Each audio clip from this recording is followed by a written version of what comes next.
So now we'll take time to sit in order to make our minds peaceful.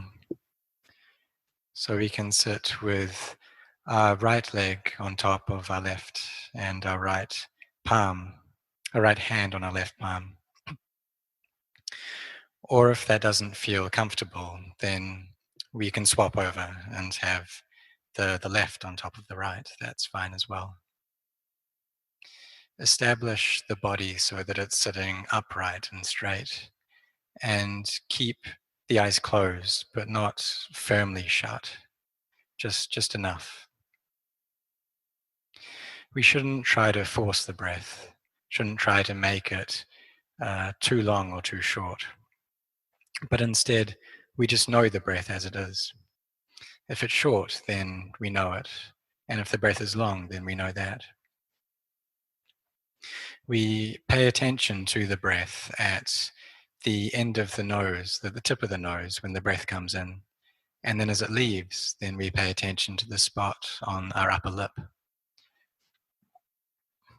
So whether the breath is long or short, we simply know that as it is. If our minds go and start thinking about things outside of us, they think outside of our bodies and outside of our minds, then we should try to have the presence of mind to know what's happening and pull the mind back. And we need to put effort into doing this as well. Create the feeling that you're sitting just by yourself in a quiet place, and this will allow a sense of stillness and seclusion to arise. At the beginning, it's normal for the body to feel itchy in some places, but just endure that for now. Don't go and scratch any of those itches, but just endure it for now. And this itchiness, it's one obstacle that the body places in front of us. Allow the mindfulness to collect and gather together into one place. And when we do that, then a feeling of peace will arise and the mind will feel very full and at ease. There will be a great feeling of peace and a joy that we've never felt before. It'll be something new for us and a different kind of happiness than what we've experienced before. This is the happiness that that comes from peace of mind. And we know that what it's like now. The happiness that comes from stillness and the mind being quiet. If before we haven't trained ourselves very much, then it's normal that when we close our eyes, then the mind will just start running off all over the place. And it's difficult just to sit for even 3 minutes. But we should endure with that. And as we endure, then we'll be able to sit for longer and longer.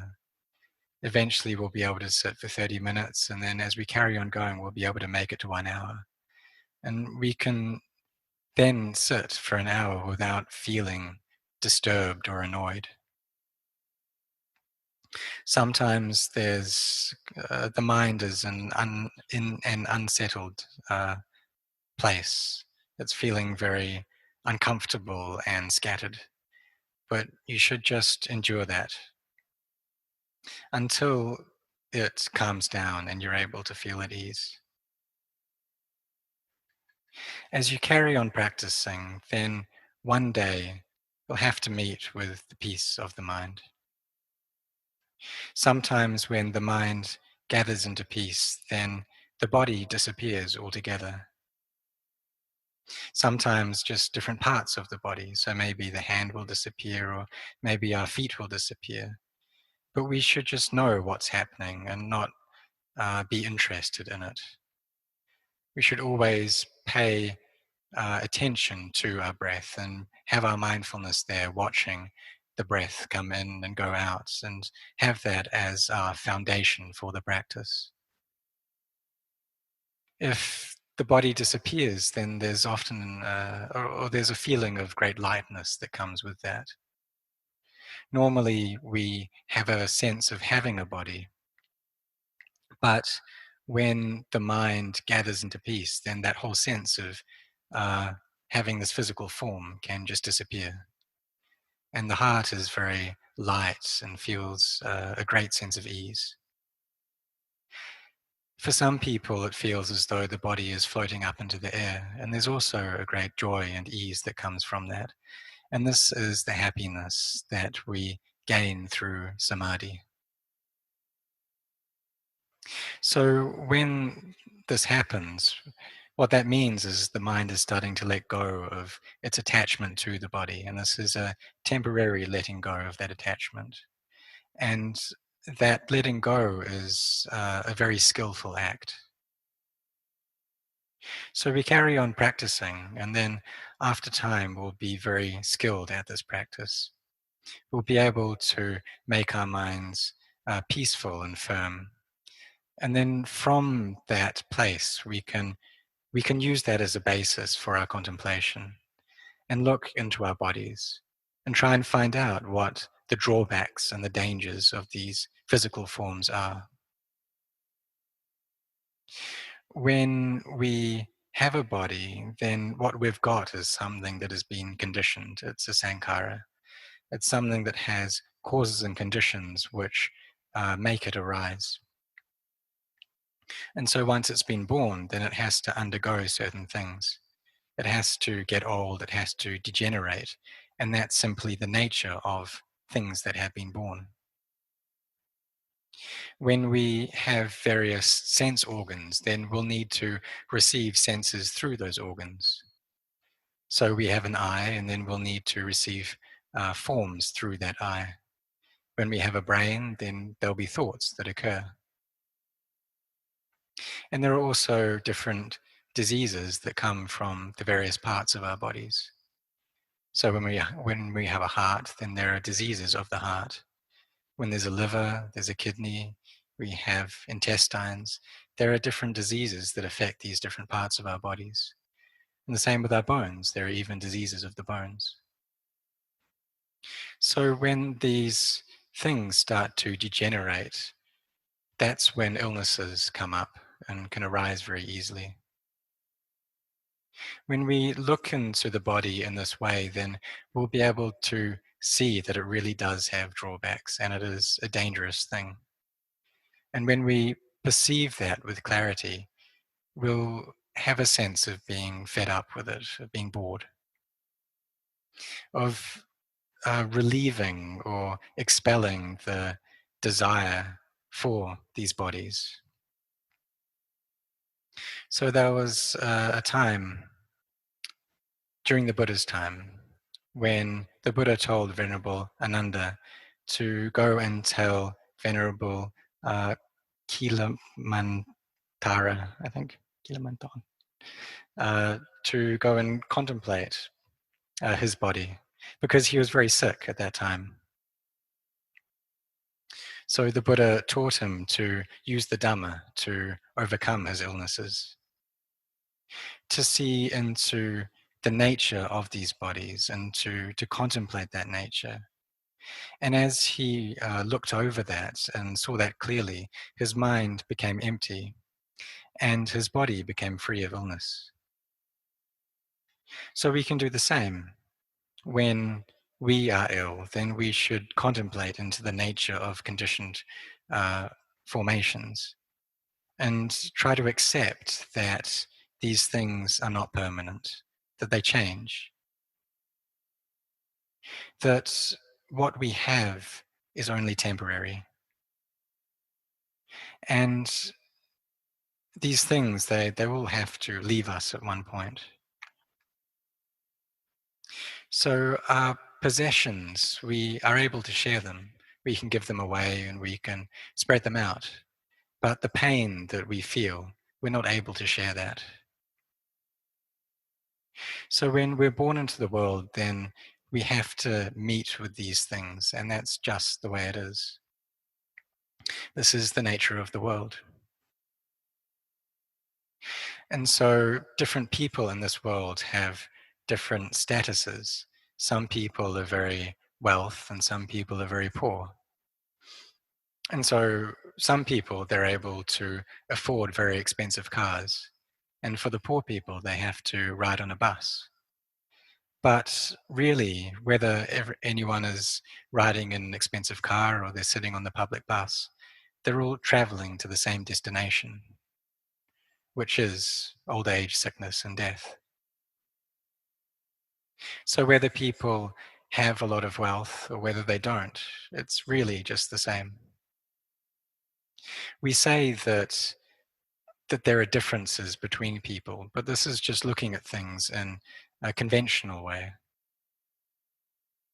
So say if someone is very wealthy and they have a very expensive wallet or purse, that wallet there is just used to keep money. And if someone carries money in just a plastic bag, then that bag is just used to carry money. But the money that's in either the expensive wallet or in the bag, it's the same. It doesn't increase the wealth of that money. And it's just there in order to keep money. So the Buddha said that we should contemplate into the things that we have and the things that we need in order to keep our lives going. And the way he phrased that was as the four requisites. So we have the requisites of clothing, of food, of shelter, and of medicine. And these are the things that we need in order to keep ourselves alive. But we just use them in order to try and relieve suffering, in order to be able to carry on with this life and to be able to practice. And if we're sick, then we need medicines in order to relieve that sickness. But if we use these things in our daily lives without contemplating them, without thinking about them, then it'll be easy to get attached to the conventions that our mind can bring up and get thoroughly deluded by those conventions. And when this happens, our mind will attach to these things. So when we have very expensive clothes, there'll be a great attachment to those clothes. But now, this nature of convention, the conventional reality of these things, it's easier to see than normal. Because we can see that no matter whether someone has great wealth, whether they're a millionaire or whether they're very poor, they are all suffering at this present day, this present time. Everyone has fear of this virus just the same.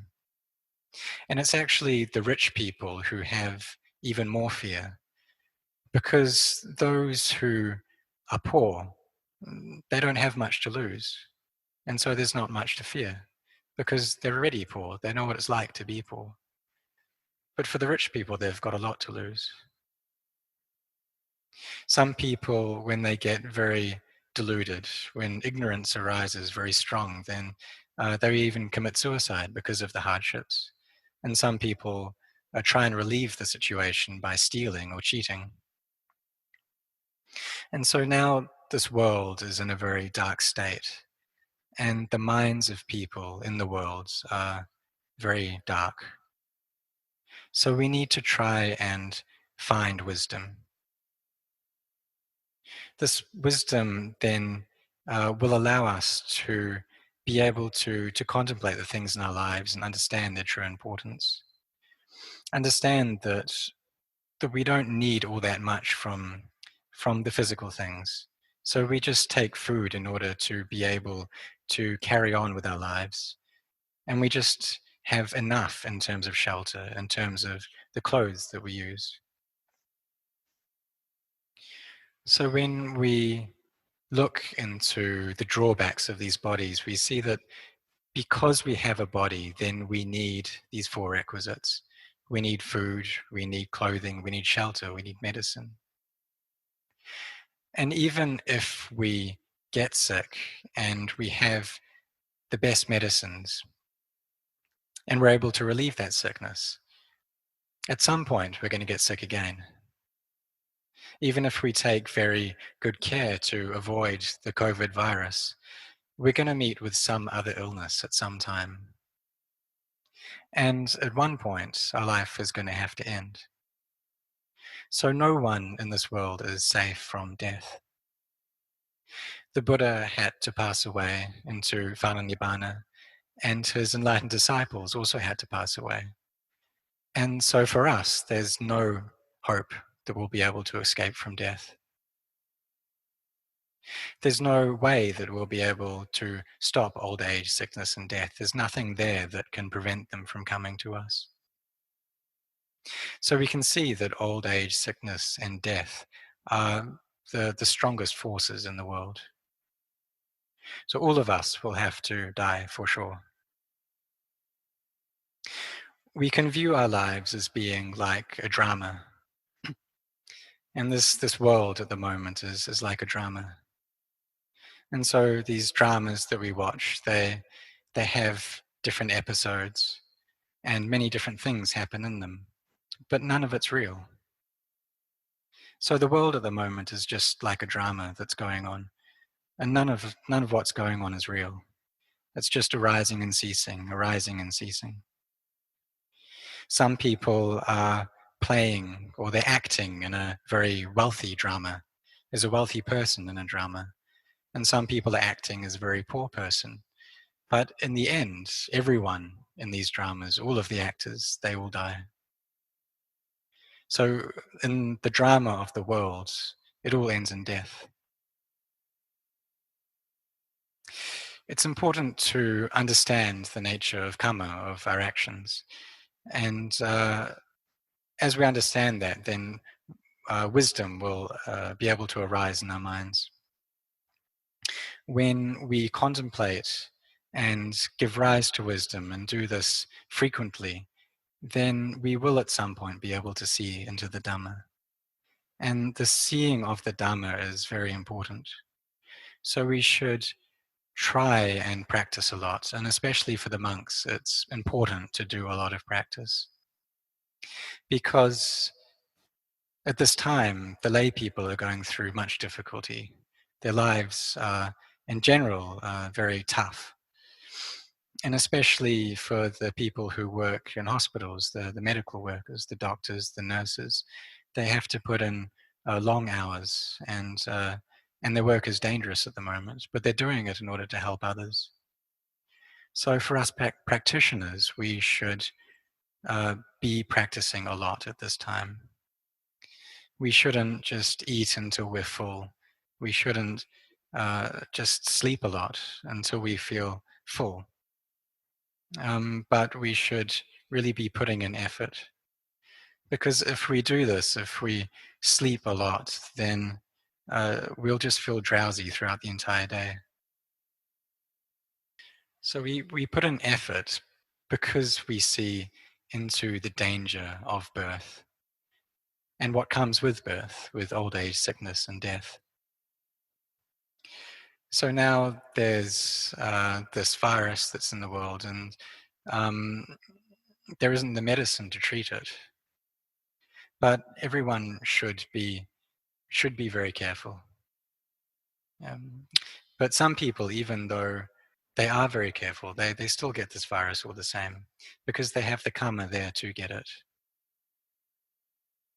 We should all try and keep our heedfulness and practice a lot, put a lot of effort into our practice. Try to see the drawbacks in these bodies. That our minds have to depend on this body for this life, but our bodies aren't sure. Eventually, the elements which form our bodies will have to break apart. And so this is a very unstable situation to be in. So we contemplate into that, and we do that in order to try and extract the desire that we have for bodies. And it's normal for us to have the sense of satisfaction, the sense of desire in physical form. And that's just what the untrained mind feels like. So we should contemplate a lot into them in order to try and extract that feeling out of our hearts. We need to depend on samadhi, on the mind that is firm and collected, as a basis for our practice. And by doing this, then wisdom will be able to arise. We'll be able to let go of all the wrong views that we have. And this is something that we are able to do. So we should be intent in this practice.